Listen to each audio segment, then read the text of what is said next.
ஞாயிற்றுக்கிழமை காலையில் அண்ணா நகர் பகுதியில் ஒரு கேதத்துக்கு போயிருந்தேன். அங்கே தாசில்தார் நகர் பள்ளிவாசல் அப்படின்ற பள்ளிவாசல் பகுதியிலையும், அங்கே இருக்கிற தமிழ்நாடு தவ்ஹீத் ஜமாத்தோட அலுவலகம் நினைக்கிறேன், அங்கே வாசல்லையும் பேனர்கள் மற்றும் நிறைய போஸ்டர்கள் ஒட்டப்பட்டிருந்ததை கவனித்தேன்.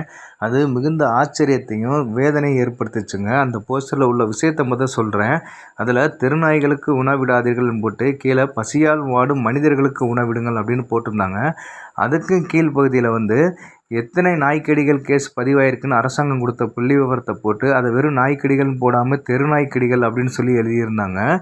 இன்னும் அதுக்கு கீழே இஸ்லாத்தில் சிறந்தது பசித்தோருக்கு உணவளிப்பது அப்படின்னு சொல்லி நபிகள் நாயகன் சொன்ன வார்த்தையை கோட் பண்ணியிருந்தாங்க. இதன் மூலமாக நாய்க்கு உணவளிக்க கூடாது அப்படின்னு சொல்லி இஸ்லாத்தோட கருத்து. அது மாதிரியான ஒரு தோற்றத்தை உருவாக்க பார்க்குறாங்க. ஒரு தனி மனிதன் விலங்குகளை நேசிப்பவனாகவோ அல்லது விலங்குகளை வெறுப்பவனாகவோ இருக்கலாம். அது அவனுடைய தனிப்பட்ட விஷயம். ஆனால் ஒரு அமைப்பாக நீங்கள் இருக்கும்போது, அந்த அமைப்பு சார்பாக பேசும்போது எது உங்களுடைய அமைப்போட உண்மையோ அதை மட்டும்தான் நீங்கள் பேசணும். நான் ஒரு விலங்குகள் மீட்பாளராக இருக்கிறதுனால என்ன மாதிரி நிறைய விலங்குகளுக்கு உணவளிக்கிற மற்றும் பாதுகாக்கிற நிறைய இஸ்லாமிய நண்பர்கள் எனக்கு இருக்கிறாங்க. அவங்களுடைய பார்வையில் இஸ்லாம் மதமே வேறு மாதிரி இருக்குது. ஆனால் இந்த மாதிரி சில பேர் கற்றுக் கொடுக்குற விஷயங்கள் நிறைய இஸ்லாமியர்களை தெருநாய்களுக்கு எதிரானவங்க மாதிரி சித்தரிக்கிற ஒரு முயற்சிங்க நடந்துகிட்ருக்குங்க. நான் இந்த தவ்ஹீத் ஜமாத் அமைப்பை சேர்ந்த நண்பர்கள் கிட்ட கேட்குறேன், உண்மையிலேயே இஸ்லாம் மதத்தில் தெருநாய்களுக்கு உணவளிக்கக்கூடாதுன்னு ஏதாவது ஒன்று குரானில் இருந்தோ உங்களுடைய ஹதீஸில் இருந்தோ ஆதாரம் காட்ட முடியுமா? தெருநாய்களுக்கு உணவளிக்கிறத பற்றி இஸ்லாத்தில் என்ன சொல்லியிருக்கு அப்படின்னு சொல்லி உங்கள் மார்க்கத்தை விளம்பரப்படுத்துகிற ஒரு மார்க்கவியலாளர் சொல்கிறத கேளுங்க. ஒருவேளை நாய்களுக்கு உணவளிக்காட்டி என்ன நடக்கும்னு அவர் சொல்கிறாரு. உமர் ரலியல்லாஹு அவர்கள் ஒரு முறை சொன்னாங்க, என்னுடைய ஆட்சி அதிகாரத்துக்கு கீழே ஒரு நாய் பசியோடும் பட்டினியோடும் ஒரு நதிக்கரையில் ஒதுங்கி அது இறந்து போச்சுன்னு சொன்னால் அதற்கும் நான் இறைவனிடம் பதில் சொல்ல வேண்டும். ஒரு நாய் பசியோடு இறந்தாலும் நான் பதில் சொல்லணும். ஒரு அனிமலுக்கு கூட, ஒரு விலங்குக்கு கூட நான் அக்கௌண்டபிலிட்டியாக இருக்கிறேன் அப்படிங்கிறத உமர் ரலியல்லாஹு வெளிப்படுத்தினாங்க. அதாவது இவர் வாழ்கிற பகுதியில் ஒரு தெருநாய் பசியோடு பட்டினியோடு இறந்துட்டா அதை தன்னை படைச்ச கடவுளுக்கு நான் பதில் சொல்லணும்னு சொல்லி கேட்குறாரு. இப்போ நீங்கள் இப்படி போஸ்டர் ஒட்டியிருக்கீங்களே, இந்த பகுதியில் ஒரு நாய் பசியிலையும் பட்டினிலையும் இறந்தால் அப்போ உங்களை படைச்ச கடவுளுக்கு யார் பதில் சொல்ல போகிறா? இந்த போஸ்டர் ஒட்டின இந்த தவ்ஹீத் ஜமாத் அமைப்பை சேர்ந்தவங்க பதில் சொல்ல போகிறீங்களா, அல்லது அந்த பகுதியில் இருக்கிற இஸ்லாமிய சகோதர சகோதரிகள் பதில் சொல்ல போகிறாங்களா அப்படின்ற விஷயத்தை நீங்கள் தெளிவுபடுத்தணும். இரண்டாவது, இன்னொரு மார்க்க அறிஞர்கள் சொல்ற இந்த விஷயத்தையும் கேளுங்க.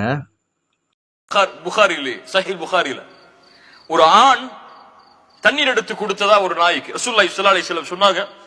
ஒரு பாதையில் நடந்து சென்று கொண்டிருக்கும் பொழுது ஒரு மனிதனுக்கு தாகம் ஏற்பட்டது. நல்ல கவனிங்க இந்த ஹதீஸை.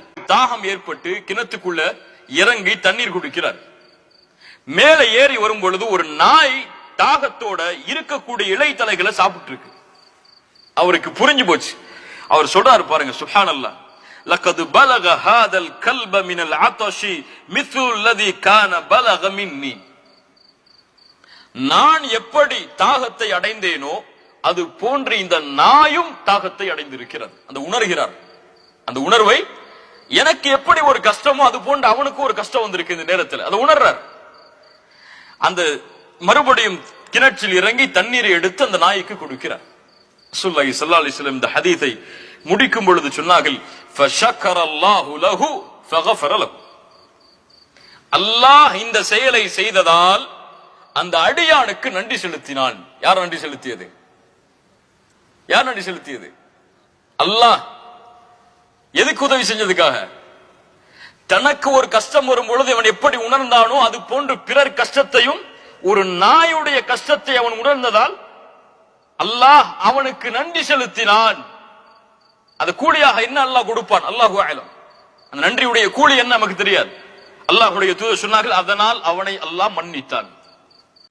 இப்படி பசியிலையும் தாகத்திலையும் இருக்கிற ஒரு நாய்க்கு உணவளிச்சா, தாகம் தணிச்சா இறைவனே நன்றி சொல்வார்னோ, அந்த நன்றிக்காக செய்த பாவங்களை மன்னிப்பார்னு இருக்கும்போது நீங்கள் ஏன் உங்களுடைய மார்க்கத்துக்கு விரோதமான காரியத்தை செய்கிறீங்க? இறுதியாக காவல்துறைக்கும் அரசாங்கத்துக்கும் நான் கேட்குறேன், இந்த நாடு ஒரு மத சார்பற்ற எல்லா மதத்தினரும் அண்ணன் தம்பியா சகோதர சகோதரிகளாக சேர்ந்து வாழ்கிற ஒரு நாடு. இங்கே பெரும்பான்மையான மக்கள் நாய்களை காலபைரவர்களும் கடவுளுடைய வாகனம் நினச்சி வணங்குறவங்களாகவும் அதை போற்றக்கூடியவங்களாகவும் உணவளித்து பராமரிக்கக்கூடியவங்களாகவும் இருக்காங்க. இதை நம்முடைய அரசியல் சட்டமும் கூட அங்கீகரிக்குது. இங்கே ஒரு மத அமைப்பின் சார்பாக இது மாதிரி போஸ்டர் அடித்து மக்களை அச்சுறுத்தல் செய்கிறதன் மூலமாக 2 மதங்களுக்கு இடையே பிரிவினை ஏற்படுத்த வழிவகுக்கிற இந்த மாதிரி போஸ்டர்களை தடை செஞ்சு மக்கள் இறுதி வரைக்கும் ஒற்றுமையாக வாழ்கிறதுக்கு வழி செய்யணும்னு கேட்டுக்கிறேன்.